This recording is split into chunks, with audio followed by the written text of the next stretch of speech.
اینو میخوای؟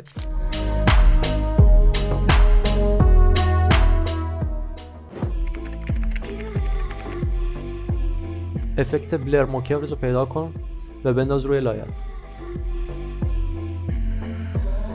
ستینگ منو انجام بده. برای زدیس کی فریم بذار از 1 و برو به آخر لایه بذار 0.700.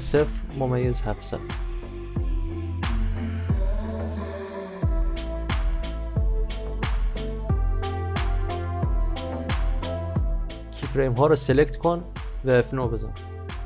برو به گراف ادیتور، کلیک راست کن و برو به پنل ولیو و گراف منو انجام بده.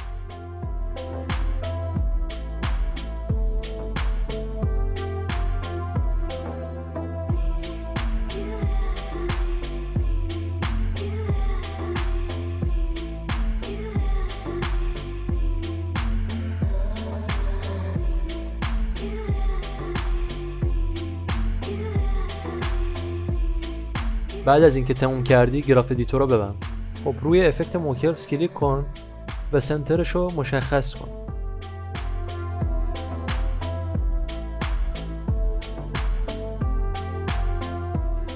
با زدن کنترل C روی افکت برو به لایه دوم و کنترل V بزن. اگه دیدی فاصله کی فریم ها کم یا زیاده اونا رو سلکت کن و با فشار دادن آلت و کلیک چپ موست اونا رو کم و زیاد کن به اندازه همون لایت.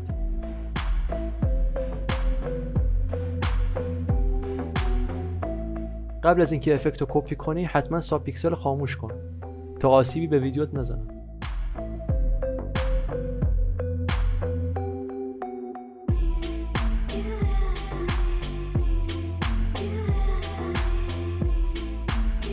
اینم از زومین.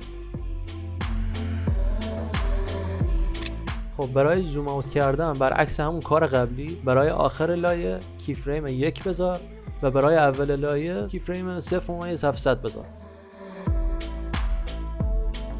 کی فریم ها رو سلکت کن و F9 بزن. بعد برو تو گراف ادیتور. گراف منو انجام بده.